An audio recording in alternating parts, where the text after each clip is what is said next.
Question 1. So starting with the smallest number, 36, 73, 89, 138 and 219. Write in figures the number 2018, while 2018. Write in words this number, well that's 4,309.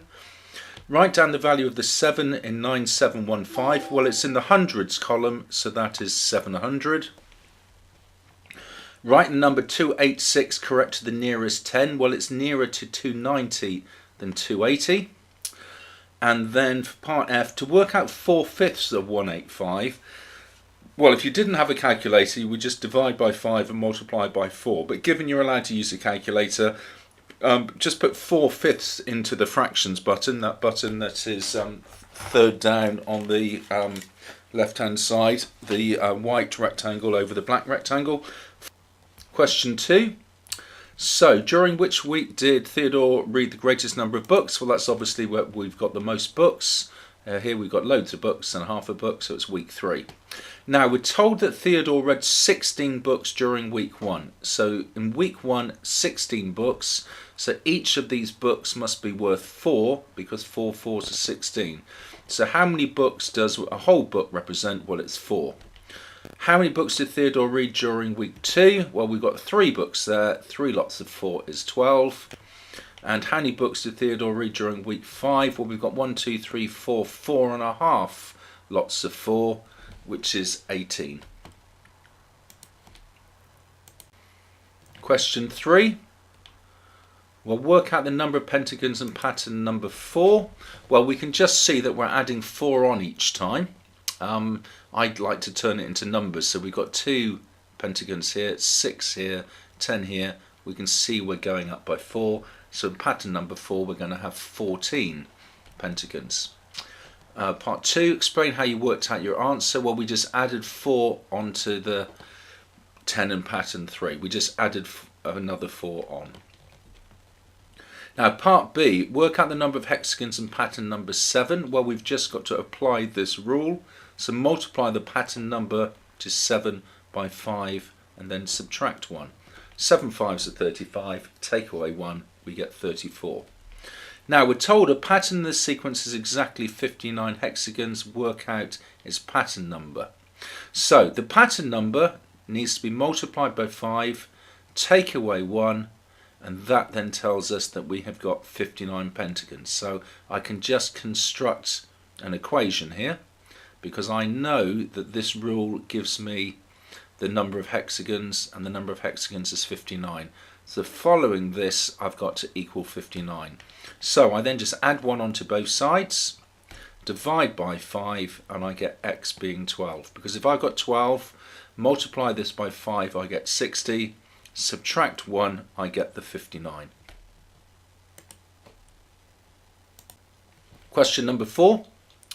So we're told the cost of the carrot cake is £1.80. Now we spent £4.74 on 2 muffins and 1 carrot cake. So if we take away the 1 carrot cake, so £4.74 take away £1.80, that gives us £2.94, which must be the cost of the 2 muffins. So £2.94 is the 2 muffins. So halve this, we get £1.47 for each muffin. Now for part B, I've done it algebraically here. But I think that is very tricky, and I would think it's much more sensible just to trial and error it. So just keep on having a guess until you get the right number. So once we get to 6 oranges, so if we have 6 oranges, that costs 6 lots of 30p, which is £1.80. We have twice as many apples, so if we got 6 oranges, we would have 12 apples. Each apple's costing 25p. 12 lots of £0.25 is £3. Add them together, we get £4.80. Now that's just under the £5 that we've got to spend.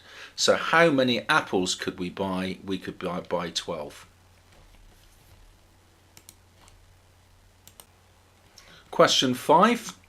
We've been asked to work out the range of the number of gold medals. Well, range is the biggest, take away the smallest. The biggest number is 46, smallest number is 9, 46 take away 9 is 37. Now to work out the median number, that's the middle number, so start off by putting them all in order. Now, because we've got an even number of numbers, there are in fact two middle numbers, the 17 and the 19. Now, when that happens, the median is the halfway point between these two, or the average of the two, if you like. So what's halfway between 17 and 19, or what's the average of 17 and 19? Well, that's 18. Part C, to work out the mean number of gold medals. Well, to work out the mean, you add up all the gold medals in total, which is 166, divide that across the 8 countries, and that gives you a mean of 20.75. Question 6. So write this time using the 24-hour clock. Well, it's in the afternoon, so we're adding on 12 hours. That's 21:30. Be careful, do not put PM in. AM and PM is all part of the 12-hour clock. It must be 21:30. Now, for part B, there are many ways to build this up to get your answer. What I've done, I have seen how long it is to get from 10:30 to midnight, which is an hour and 30 minutes. And then from midnight to 7:50 in the morning, it's 7 hours 50. Adding these together, that's 8 hours and 80 minutes. Well, 80 minutes is 1 hour 20 minutes, so that's a total of 9 hours and 20 minutes. It doesn't matter how you do that, but just make sure you can get 9 hours 20 minutes. Now, different train, it travels 327 kilometers in 5 hours and 30 minutes. Now, the only tricky bit here is to convert your 5 hours and 30 minutes into 5.5 hours. 5.5 hours is then straightforward, because how do you work out the speed? It's distance divided by time. The distance is 327, the time is 5.5, giving us 59.454 ... which is 59 to the nearest whole number. Do remember to look out for the clues to help you do it if you get stuck. They were told give your answer in kilometers per hour. They're telling you there that you need to take your kilometers and divide by the number of hours. Kilometers per hour means kilometers divided by hours. Question 7. So write down the prime number between 90 and 100. Well, clearly your answer's got to be between 90 and 100, and just work your way through it until you get a prime number. Well, 91 isn't prime, because 7 times 13 is 91. 92 is even. 93 isn't prime, because of 3 times 31. 94 is even. 95's got a 5 on the end, so it's divisible by 5. 96 is even. 97 is the prime number. Okay, 98 would be even, and 99 is divisible by 3. Now, part B, find the value of 3 to the power of 6. So just make sure you use the button on your calculator which has got x and the little square, the 3 in the x, the little square the 6, and we get 729. Now, part C, be careful, it's the cube root of 6859, not the square root. So make sure you use the cube root button, and we get 19. Now, part D1, just make sure you use that fractions button, that one third down on the right, on the left rather. We've got the white square over the white rectangle over the black rectangle, okay? And then just pop this into the numerator and use the arrow key to go down and pop this into the denominator. Shouldn't go wrong then, and you get this number, writing out all the figures on the calculator display. To 1 decimal place, this is 3.9. Question 8. So, gathering up the e's, 2e plus 4e is 6e. Now be careful with the f's. We've got a minus 3f and we're taking away another 7f. Minus 3f taking away another 7f is minus 10f. Now part B, expand, we get rid of the brackets with the clause and the clause. Now be careful here, this is quite tricky. Where we've got this minus here, just think of that as being a minus 1 in front of the bracket. So, doing the two clause, 5 times 4x is 20x, 5 times 3 is plus 15, minus 1 times 3x is minus 3x, and be careful, minus 1 times minus 1 is plus 1. So we've expanded, we've got rid of the brackets. Now gather like terms, that's the simplifying. 20x take away 3x is 17x. 15 add 1 is 16. Now part C, remember factorising means put the brackets in. Now fully exam technique, you're going to be taking out at least 2 components, not just a single thing outside the bracket. So the highest common factor of 4 and 6 is 2. And then looking at the letters, we've got P in common, so we can also take a P outside the bracket. Open up the bracket. 2P times what gives us 4P? Well, that's 2. Get the sign right, it's a plus. To get the 6, we need to have a 3. We've already got the P, so we've just got to add on another Q, because 2P times 3Q gives us the 6PQ. Question 9. So, good exam technique. Make sure you just pop down a working using brackets. That will give you 1 mark. So, we substitute the 3 in where the Q is, so it's 6 times 3. And we substitute the minus 5 in where the U is. Now if you just remember to put the brackets in, you can just simply pop this into your calculator and it will give you the right number. But just checking why. 6 times 3 is 18, minus 2 times minus 5 is plus 10, giving us the 28. Now for part B again, just pick up the easy mark, just substitute in. B is 2, so put the 2 at the front. That equals 3 lots of M, which is 3 lots of 5. And then we're adding on the 2P, we don't know the P yet. So multiply out with 3 5s of 15. So we now just need to solve this linear equation. So take away 15 from both sides, minus 13 equals 2P, divide by 2 and we get P being minus 13 over 2. If you like, you could have said minus 6.5 or minus 6.5, but minus 13 over 2 is fine. Question 10. So we're told with the teachers the number of left-footed to right-footed is 3 to 13. Now be careful, to work out the fraction we need to be working out the fraction out of the total. So the 3 add the 13 is 16. So the probability that the teacher is left-footed is 3 out of 16. Do not say 3 out of 13. Probability of right-footed would have been 13 out of 16. Now part B, so we know the ratio is 3 to 13 and we're told that we've got 18 left-footed teachers. So it's just done by proportion. This ratio is how many times bigger than this ratio? Well, 3 6s are 18, so this ratio is 6 times as big. 13 times 6 is 78. Question 11. So, he spent 2/7 of his time in Nairobi and 1/5 in Mombasa. So by all means just pop this into your calculator, but just doing it the old school way, let's get the common denominator. So multiply top and bottom by 5 on the left to get it over 35, giving us 10/35, and with this second fraction, multiply top and bottom by 7. So we've got the common denominator of 35, 17 over 35. So we spent 17 out of 35 of our time in Nairobi or Mombasa. So the rest of the holiday we spent the rest, to take this up to a whole. So 18/35 we spent time-wise on the rest of our holiday. So we're told that he was in Kisumu for 4/9 of the rest of the holiday. So we need to work out what 4/9 of 18/35 is.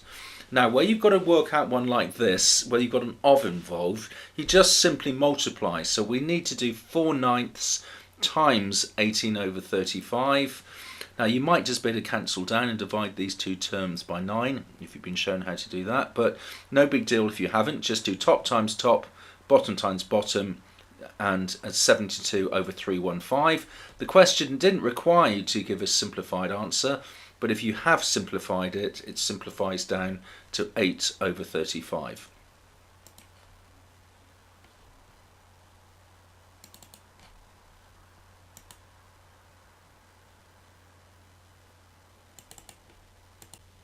Question 12. So this is going to be a straight line graph because there's no squares or cubes involved. So how do we plot a straight line graph? We need a couple of points, but I think always find 3 points for luck. So let's generate 3 points on this line. So I've taken the nice 3 easy x coordinates of 0, 1 and 2, and I'm going to substitute these into the equation to work out my y values. So when x is 0, 2 lots of 0 is 0, 0 take away 3 is minus 3. So my first coordinate is 0, minus 3. 0 along the corridor, minus 3 down the stairs. Now next, when I substitute 1 into the equation, I have 2 lots of 1, which is 2, take away the 3, and I get minus 1. So my second point is 1 minus 1. And thirdly, just for luck really, when x is 2, 2 2's are 4, 4 take away 3 is 1, so my third coordinate is 2, 1. Get out a ruler and draw in the line, and just be careful, use up the whole graph paper. We do need to make sure that our line stretches at least all the way from minus 1 to 4, all the way from minus 1 all the way up to 4. You would drop a mark if you just had the line only going between those 3 points. Question 13. So to expand and simplify, we have to multiply out this pair of brackets. So it's e times e times minus 5, moving on to the plus 3, 3 times e, 3 times the minus 5. So e times e is e squared, e times minus 5 is minus 5e, 3 times e is plus 3e, and 3 times minus 5 is minus 15. So we've expanded, we've got rid of the brackets. We now simplify by gathering like terms. Now only gather up the like terms. The only like terms we have here are the e's. Minus 5e plus 3e is minus 2e. So our final answer is e squared minus 2e minus 15. Now for part B, our first step in solving this has got to be to undo this algebraic fraction. So we need to undo this dividing by 5 by multiplying both sides by 5. So 5y equals 2y plus 1. Now get all your y's onto one side. It's easier to take them over to the side with the greatest number of y's, which is left on this occasion. So take away 2y from both sides, we get 3y equaling 1. Divide by 3, we get y being a third. Now for part C, to solve one of these quadratic equations, we have to factorize it. Now remember, our two magic numbers multiply to be the minus 18 and at the same time add to be the plus 3. And those magic numbers are 6 and minus 3. Because 6 times minus 3 is minus 18, but also 6 take away 3 is plus 3. So our pair of brackets is x plus 6 and x minus 3 equaling 0. So we have factorized to allow us to solve. Now what value of x will make sure that this first bracket is 0? Because 0 times whatever is 0. So how do we make this first bracket 0? X would have to be minus 6. Or alternatively, how do we make the second bracket 0? X would have to be 3. So our two solutions are x being minus 6 and x equaling 3. If you've just trialed and errored it and just worked out that one of the values is 3, you get 0 marks. Question 14. So to work out a percentage increase, you need to first of all just work out what the normal increase was. So 1236.5 take away 1126.5 gives us an increase of 110. Now to work out a percentage increase, you work out the increase, divide this by the original amount, and to turn that into a percentage you multiply this by 100. So our increase we've just worked out to be 110. Divide that by the original amount, which was the 1126.5, and take this answer, multiply this by 100, giving us 9.764 ... which to three significant figures, remember that just means 3 digits in total, is 9.76. Now for part B, we're told that the price of gold increased by 19%. Now if it's a 19% increase, our multiplier is 1.19. So take the original price of 1126.50, multiply it by the multiplier, and we get 1340.535, which to the nearest dollar is $1341. Question 15. So for part A, we're being asked to work out the probability that the spinner lands on red or blue. Well, the probability of red is 0.15, blue is 0.26, so the probability of landing on one or the other, when it's an or, you add the probabilities, that's 0.41. Now, part B was pretty difficult, I thought. When the spinner is spun once, the probability that the spinner lands on brown is 0.06 more than the probability that the spinner lands on yellow, and then something about spinning it 150 times. We'll come back to that in a minute. So let's go and let x equal the probability that it lands on yellow, because that's the smaller probability. So the probability that it lands on brown is 0.06 more than this, which is x plus 0.06. So the probability of yellow and the probability of brown added together, so the probability of yellow or brown, is going to be x plus 0.06, which is, and what we know is that that those together have got to add up to the probability of yellow or brown, which we can work out from up here, because we know the probability of red, blue or green is 0.74. They've all got to add up to a whole, so the brown or the yellow has got to be 0.26.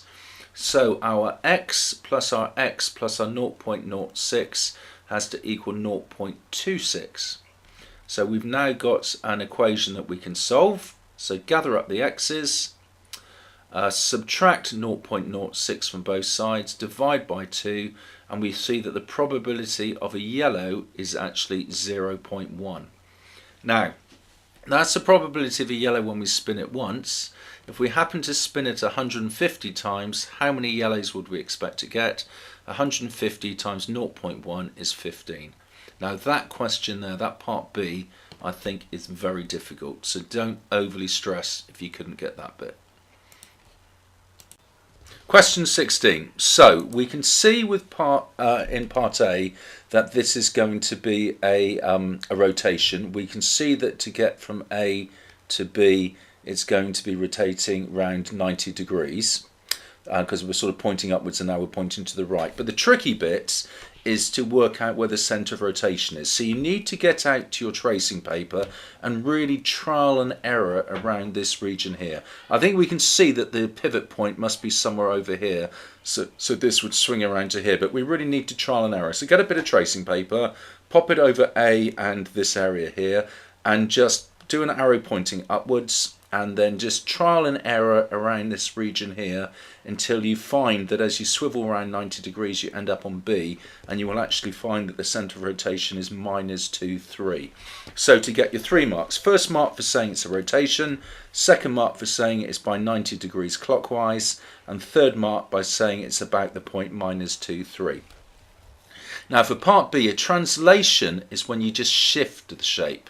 And we're going to be shifting the shape 2 to the right. Remember the top one is left or right, and 5 down. Remember the bottom one is up or down. So we're going to shift shape A 2 to the right and 5 down. So go and highlight a point that you want to focus upon. I've highlighted the bottom corner, and then move that point 2 to the right, 1, 2, and then 5 down, 1, 2, 3, 4, 5. So that is my new bottom point, so that's where the shape shifts to, that triangle there, marked C. Now for part C, I've got to enlarge the triangle by scale factor 1/2, the centre being -4,2 over here. Now don't be put off by the word enlargement. Because the scale factor is less than 1, the enlargement is actually going to make the shape smaller. It's going to be half the size and half as far away. So I would suggest you put in these what I call sun ray lines going from all the various corners through our centre of enlargement. This just really is like a safety net really, because all your points must end up being on these lines. So let's take for example this point here. Now from the centre of enlargement, that point there, the top left, is presently 1, 2, 3, 4 to the right and 2 up. So I have to halve that. So it's no longer going to be 4 to the right and 2 up. It's going to be 2 to the right and 1 up. So that point there maps to there. This point here, which is top right, is presently 1, 2, 3, 4, 5, 6 to the right and 2 up. So halve that, that's going to be 3 to the right and 1 up. 1, 2, 3, 1 up to there. So that's the top right hand point. And then this bottom point, well, I could fill it in anyway. Now I've got the top two. I know it's going to be here, but let's prove it. It's presently 1, 2, 3, 4 to the right and 2 down. Halve that, we go 2 to the right and 1 down. So that is my new enlarged triangle D, half the size and half as far away from the centre of enlargement. Question 17. So we've been asked to work out the area of the shaded region. So how are we going to do that? Well, first of all, we're going to work out the area of the semicircle, and then we're going to take away the area of the triangle inside it. So let's start off by working out the area of the triangle. Now, how do you work out an area of a triangle? It's half times base times height. Now, we're told that the base is 8 centimeters long. We need to work out this height here. Now, to do this, let's think about it. We know the diameter of the circle is 12, so the radius of the circle is going to be 6. So the length from OB, which is a radius, is going to be 6. Given this part, this length here is 1, this height here, the height of the triangle, must be 5. So area of a triangle, half times base times height, half times 8 times 5, which is 20. So the area of the triangle is 20. Now let's move on to working out the area of the semicircle. Well, working out the area of a whole circle is pi r squared. So the area inside a semicircle is going to be half of this, half pi r squared. Well, we know the radius of the circle is 6, so that's going to be half times pi times 6 squared, which is 18 pi. Now, the area of the shaded bit is the area of the semicircle, 18 pi. Take away the area of the triangle, which is 20. Pop that into your calculator, you get 36.548 ...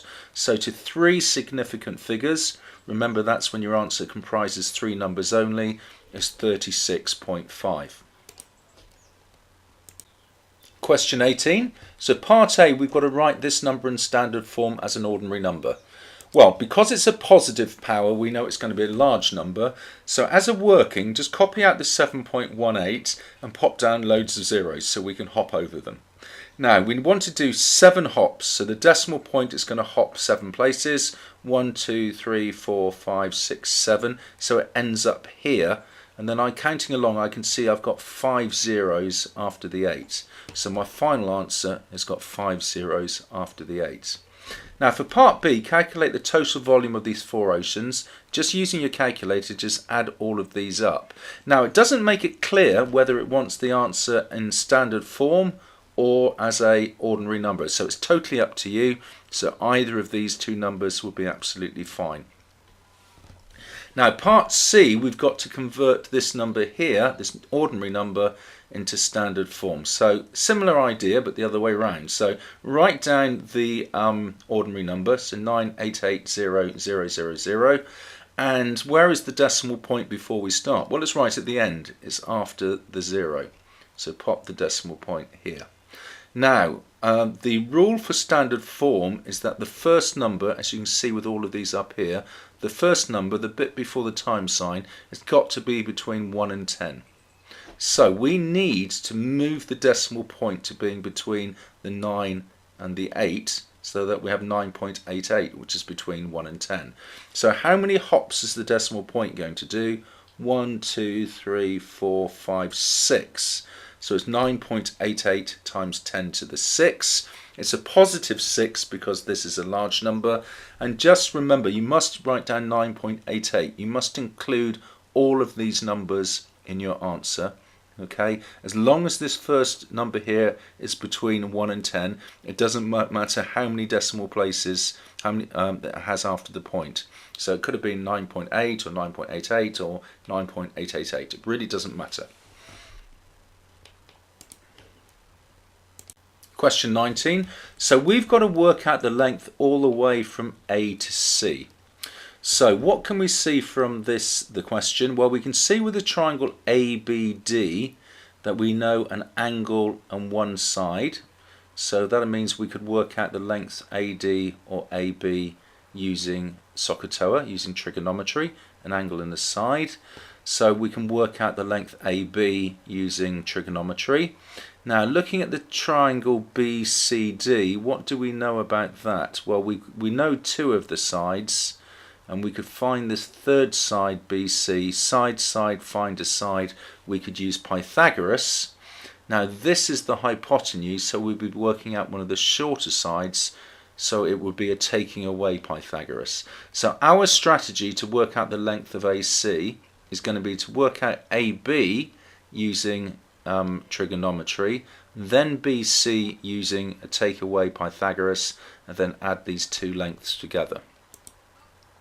So let's first of all work out the length AB. So I think it helps just to copy out this little triangle a more sort of helpful way around to help us gather our thoughts. So I've got AB over here and D here. 12.6 is my base and my angle is at ADB, which is 20. So I need to work out the length AB, which is opposite me, and I know the adjacent. So opposite and adjacent, I'm going to be using tan. So tan the angle, tan 20, that should say 20, sorry, it's not very clear. Tan 20 equals my opposite side, which is AB, divided by my adjacent, which is 12.6. So multiplying both sides by 12.6, my length AB is 12.6 times tan 20, which is 4.5860 ... So that's the length AB. Now, looking at triangle DBC, again, I've just written this out again here, sort of upside down, just to make it easier for me to gather my thoughts. So the length CD is 19.3. My length BD is 12.6. It's a right angle there at B, and I need to work out the length BC, this length here, CB, BC, this length here. So taking away Pythagoras, so BC squared equals 19.3 squared, take away 12.6 squared, which is 213.73. Excuse me. Square root both sides, we get BC being 14.6195 ... So we know the length AB, we know the length BC, add these two together, so we're adding 4.5860 ... to 14.6195 ... That gives us 19.205 ... which is 19.2 to 1 decimal place. Question 20. Now this is difficult. Okay.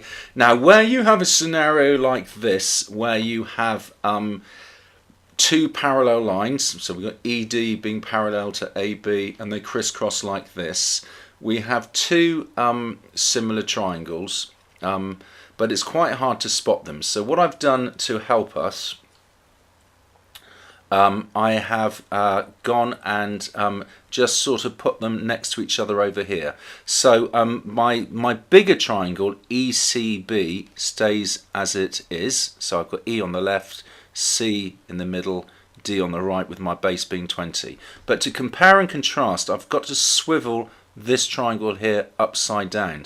So over here, just be careful, I've now got B on my left and A on the right, C at the top. My base is 8, and just be careful again, so really my 6.4 is now on my left and my 4.8 is on my right. Now I've got similar triangles, these are easy enough to compare. So how much bigger is this bigger triangle? Well, how do I get from 8 to 20? Well, do 20 divided by 8, we get 2.5. So this triangle is 2.5 times as big. 8 times 2.5 is 20. Now, I've got to work out the length BE. Now, to do that, the length all the way from B to E, I need to kick off by working out what E to C is. Now, E to C is going to be 6.4 times my 2.5, which is 16. So if E to C is 16 and C to B is 6.4, I add these together to get the length all the way from B to E, which is 22.4.